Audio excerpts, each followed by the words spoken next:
Hi, this is my review of Codex Infernus, the Savage Guide to Hell.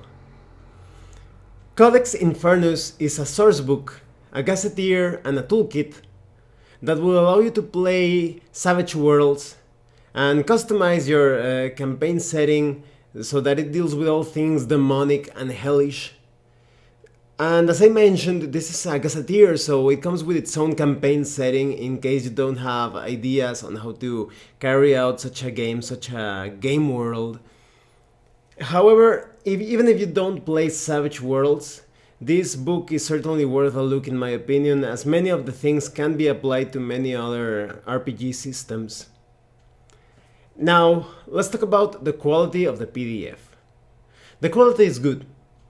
I did find a few typos, so I will contact Gunmetal Games in case they want to add them in an update. But overall the quality is great. The graphic design of the pages makes it feel like it's kind of like a forbidden or profane book of sorts. And you have these pretty good looking illustrations. I think they could have taken things a bit more, go a bit more farther in terms of disturbing and sickening images, but for what it's worth and the way they represent the material of demons and hell and such, the illustrations do their job, and everything is well explained and written. And something that I really liked is the thing that the book is divided by books, that is sort of like titles with an ominous meaning, such as the Book of Law and the Book of Creation, the Book of Worlds, and it feels like you're reading some sort of like a magic or occult book or some sort of grimoire of sorts. So the presentation overall is great. Now let's talk about the contents of the PDF. You start getting information about the different races that you can add to your campaign setting, or you can use with the campaign setting that is presented in this book. So, for example, with each of these races, you get information on how to use them in a general way, but you also have specific information on how they work in the setting of Codex Infernus. So first of all, you have the Cambion.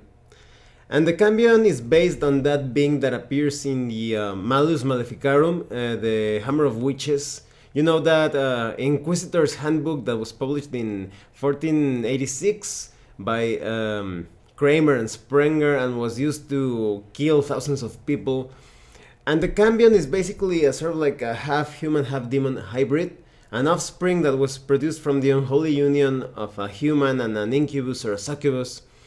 And the Cambion can change between looking like a very charismatic human and a half-demon type of creature with claws and such. So if you like playing as half-demon, half-human characters, this is your race. Now, then you have the Trolls, and Trolls feel quite standard. That is, they are pretty tough, they have regeneration, and you have more details on how they present themselves in the campaign setting of Igerion of this Codex Infernus. So, for example, their skin looks pretty ugly because they are constantly being attacked by lamprey and leeches when they go underwater, and there is a certain effect or ritual that could turn them into troll kings. So that's quite nice, because even though we already know about trolls, you have some nice little twists to them. And then you have the Barg. And the Barg are basically shapeshifters. It's a very savage race that was banished from the human civilized lands. And they have to inhabit the wilderness, where they constantly clash with the defiled, which are basically the demons of this setting. And you have different subdivisions of Bargs. So for example, you have the Ulfang that look kind of like wolfmen that are very strong and furious, very good at close combat.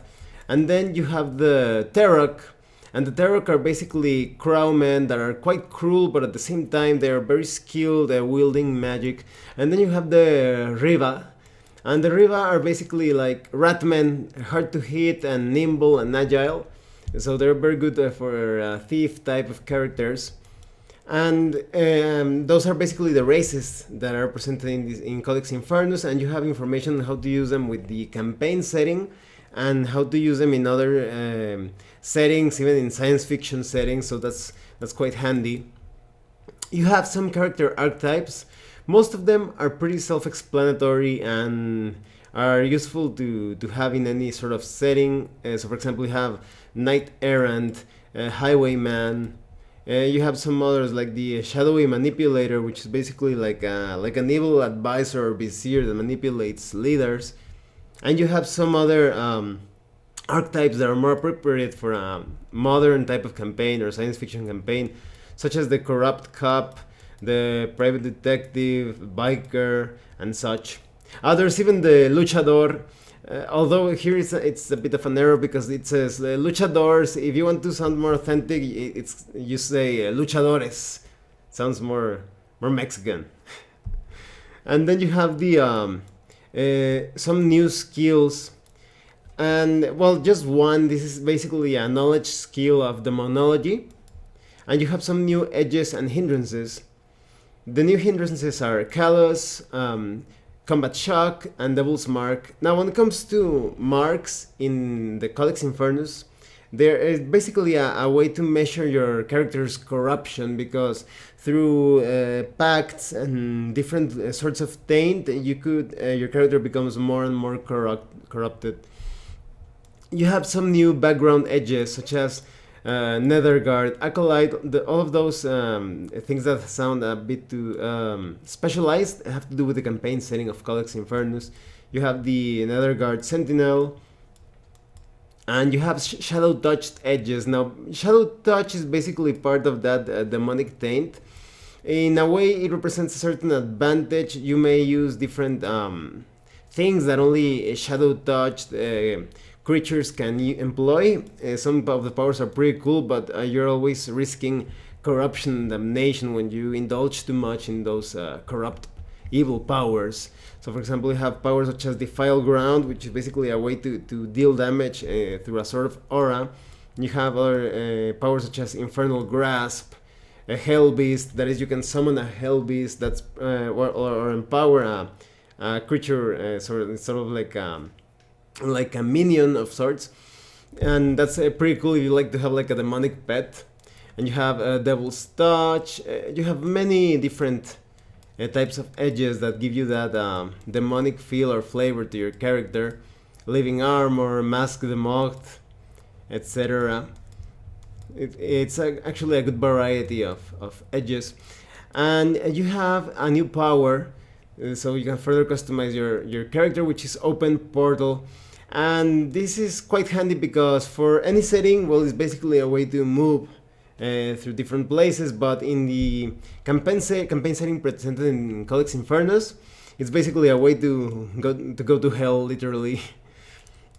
Now you have new trappings such as Holy, Soulfire, Necrotic, etc. As you can see, many of the things are there to give that demonic flavor to your character.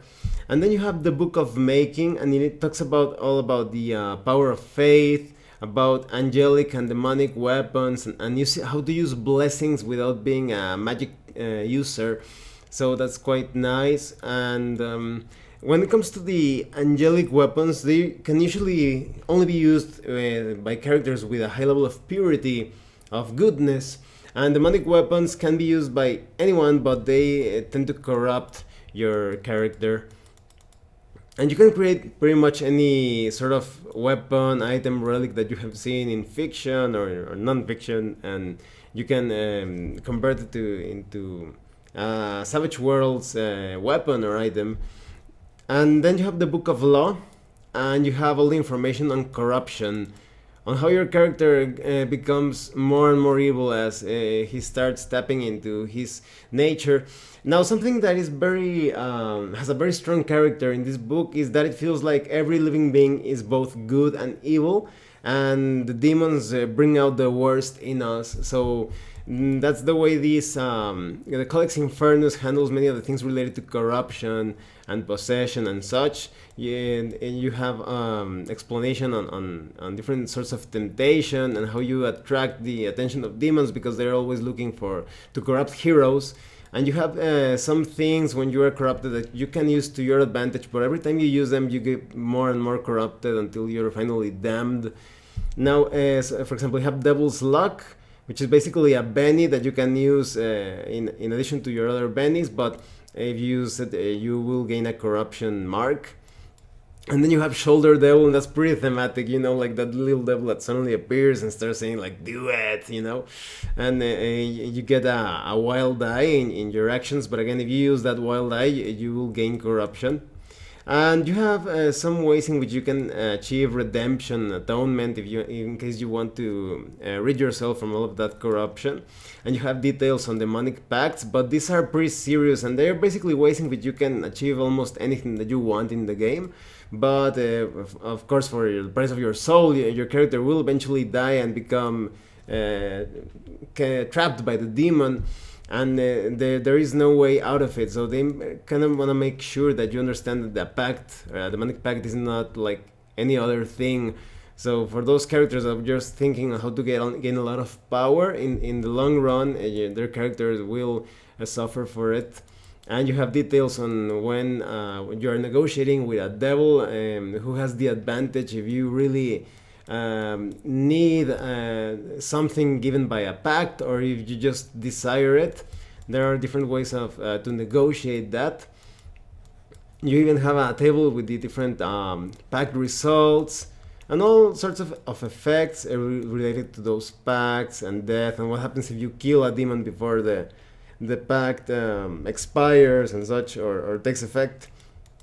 You get information on the demonic possession, so your character could end up becoming an NPC if you're not careful. And then you have details on exorcism, banishment, a new power known as a banished entity. Well, I think I've seen it before in other settings, but it's there in case you don't have your own version of it. And you have a table that tells you how your character is modified when you visit hell, so you don't feel like visiting hell is just going to another country. It's basically the most evil and corrupt dimension that you can imagine, and if you go there and even if you get out alive, you may end up with something really bad. Maybe your character has a death wish, or maybe you become really bloodthirsty, or you could even become possessed. So that's quite thematic. It's really nice that they added so many details to the process of corruption, possession, and such. And then you have the Book of Aegeron. This is basically the campaign setting of Codex Infernus. And well, it feels kind of like a fantasy setting that has problems with demons and hell rather than a dark fantasy setting, in my opinion. I'll explain a bit more in a few minutes. The basic premise is that you have this world that was shaped and created by these deities known as the Weavers, and these Weavers created life and taught humans how to use magic, and humans created this order of wizards, and they started experimenting with the knowledge passed on by the Weavers, but a group of those sorcerers became quite evil and corrupt. They started sacrificing animals and humans and doing all sorts of nefarious and just forbidden rituals and ceremonies and such, and they became known as the Crooked Cross. And just when the good sorcerers were going to punish them, the Crooked Cross, the members disappeared. And so you see this quest of finding out what happened to them, and they went into the hideout of the Crooked Cross, and that's pretty creepy. Even though it's a short description, I really like it. It feels a bit like, it feels kind of like the case of Charles Dexter Ward from H.P. Lovecraft, in that they go down these sort of like crypt-like mazes, and they face all these aberrations and undead things. And in that place they find the Codex Infernus. That's why this book is called like that. It's a book with information on how to use different stone gates like Stonehenge and such, to travel through this sort of like a cosmic highway known as the Other World, or the Netherworld, sorry. And then they send an expedition team to find out what happened, and they realize that the netherworld connects with hell, and the Crooked Cross became allied with the demons, and all hell breaks loose. Literally, they start pouring out and moving through the netherworld, and eventually reaching Aegeron and invading Aegeron. But just before they were about to take complete control of the planet, somebody kills the Lord of all demons, and so there's a sort of like a power struggle in hell, and that gives a bit of hope and an advantage, so that humanity can fight back. And so you have information on different places and people of the campaign, geography and such. And as I was telling you, in my opinion, it feels like a fantasy setting that has problems with hell and demons, because there's too much of a distance, in my opinion, between the humans and the demons. What I'm trying to explain is that in other more darker and bleaker settings, it feels like demons are everywhere in the shadows or behind mirrors and such. But here you know that demons come from hell, and you feel like there's certain like a measure of distance between humans and demons. But I think that was intentional so that there could be a greater contrast, because later on you have the Book of Hell, which is basically an entire description of hell as a place, as a dimension. And I think that way you can see the contrast between the normal world, well, normal because it's somewhat invaded by hell, the world of Aegeron, and you can see it in contrast with hell, because you have all the different details of the areas in hell, who rules what, the politics, different horrors and places that your characters could face when traveling to that most evil of all places. So that's quite nice. Even if you're not using the campaign setting, you have hell fleshed out, so you can just put it in your own campaign setting, and it's going to work out quite nicely. Although I still have the feeling that things could have been made more nightmarish and sickening when it comes to hell. And then you have the Book of Worlds, and the Book of Worlds is basically like a very superficial summary of what different traditions, such as the Sumerian tradition, Zoroastrianism, the cult of Osiris, different Olympian, Hinduism, Buddhism, Norse mythology. You have basically different viewpoints of different mystical traditions and spiritual traditions on how they look at the monstrous aspect of life, of hell, different hellish places or planes. And well, it's a good description, and you can use it with your own campaign. You could take any of the spiritual traditions here, and you could develop your own campaign setting. But it's a very exoteric view as opposed to esoteric. So if you're looking for something really in depth, you'll have to do a bit more digging. Nonetheless, it's a good addition, so that somebody who doesn't know much about the way demons appear in almost all cultures and throughout the years, you have information to flesh out your campaign setting. And you have a lot of advice on how to handle classic fantasy settings and modern action settings and post-apocalyptic hellish settings, Victorian hell, etc. So basically any campaign setting that you can think of, no matter the place and time, you can customize it so that it looks hellish and demonic. And then you have more information on how to create your own cults and how to move cults through a specific setting or in general as a tool to tell stories. And then you have the Book of the Legion. Now the Book of the Legion is basically a collection of hazards and a bestiary. So first you have hellish hazards that are quite self-explanatory. You have acid fumes, amnesia fumes, collapsed tunnels, extreme heat, firestorm, gelatin flow chamber, spellstorm, stone hail, wall spikes. They're basically just there to cause damage, things that and obstacles that your characters, your players could face when they enter hell or some other creepy, nasty places. And then you have a lot of lesser demons, greater demons, demon lords, and other creatures that even though they're somewhat creepy, they could be used a bit more generically. So you have a ferryman, and you also have a type of golem. Let me see if I can find it over here. It's called the Hellforged Golem, and you have frost spiders and such. Now it's very nice. It's a good variety that is included here in this PDF, because with all those lesser demons, greater demons, and demon lords, you have some NPCs that are just there to serve as cannon fodder. But when it comes to greater demons and demon lords, you have major villains and even potential allies, or if you're doing a pact with them, or maybe you're just looking for information, or do you have a common enemy. You have many different monstrous, demonic, unholy NPCs, so that you can have interesting adventures both in hell and out of hell. Now, let me tell you what I think of Codex Infernus.